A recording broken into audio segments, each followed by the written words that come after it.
What's up, buddy? How's it going? Good. All right, guys, Coach Bates. When you look at film, how far back do you go to check? Because I know you said you did the pop pass against Duke. So how far do you usually go back and check? Yeah, I mean, that's probably further than I normally would go. I just remembered that play. We look at every play they had that season.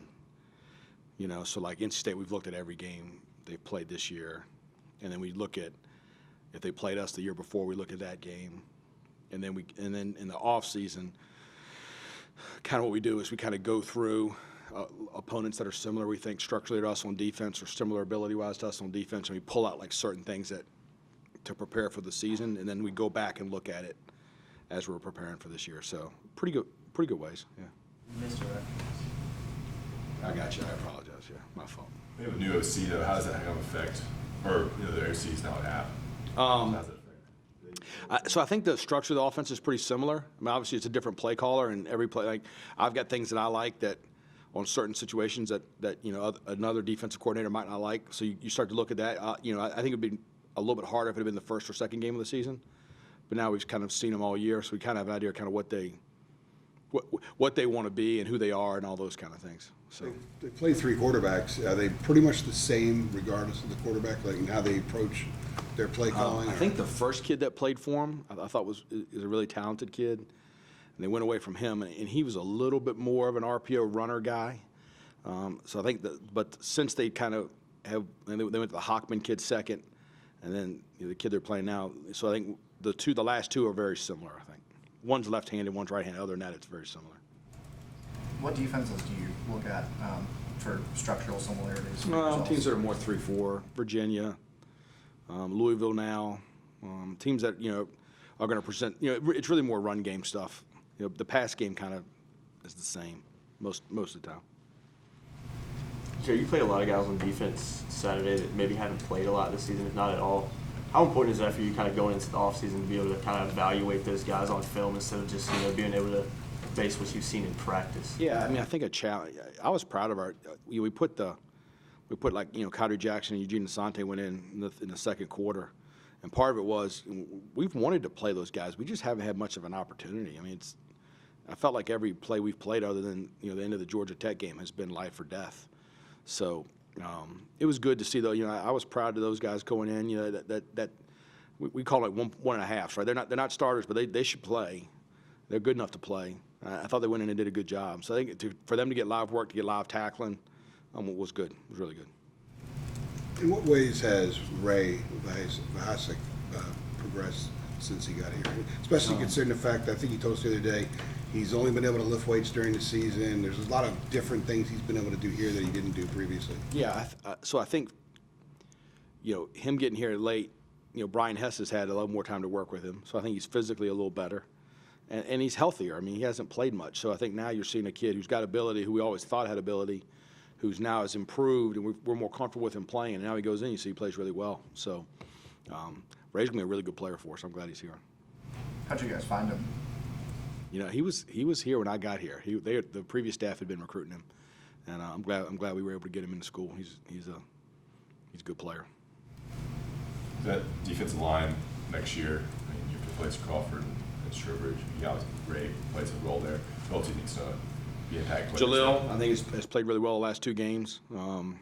I think Tamari Fox is going to be a really, really good player. We had to kind of play him outside a little bit just because of where we are with certain spots. I think when he moves back inside, he'll be a really dominant player. Another year in the weight room. I'm excited to see. I think he will be a real difference maker inside. And then I think we got Christian Varner who played a little bit Saturday, who I think has gained about.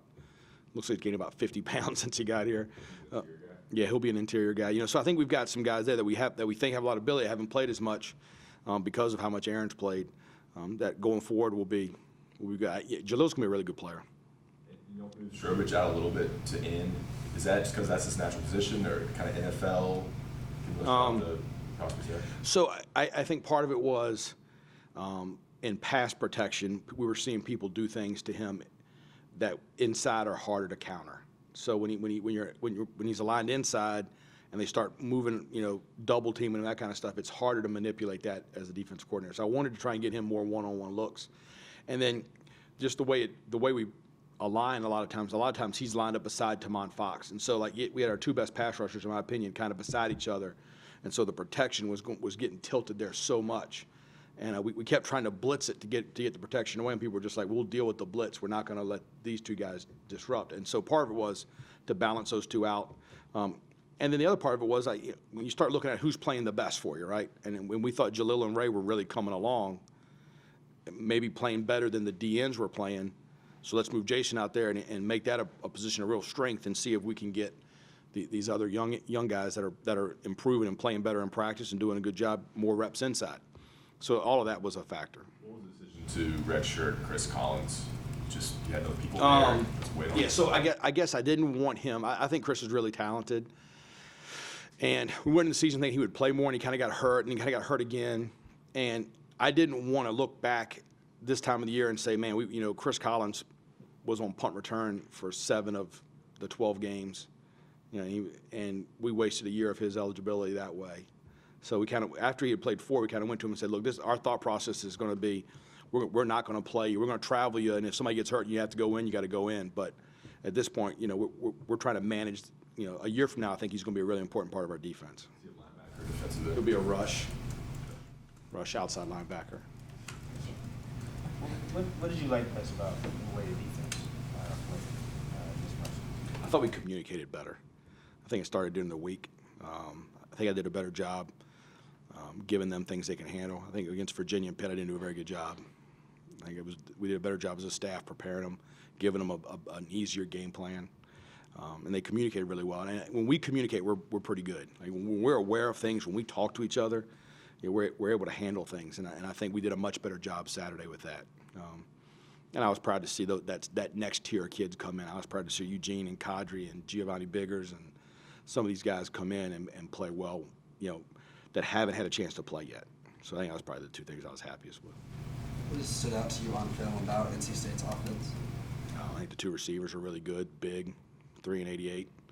I think the two freshman tailbacks are really talented. They have a very clear plan of what they want to do. I think they do a good job with it. They played 3 quarterbacks, and all 3 of them you see strengths with them. I think obviously the kid they're playing now is, Larry's got a big time arm. Big time arm. He rips it. And so you're like, he made a throw against Georgia Tech. It was like 3rd and 17, like a back shoulder to the field. That was an absolute BB. So like you're just like, holy moly. So they've got skill.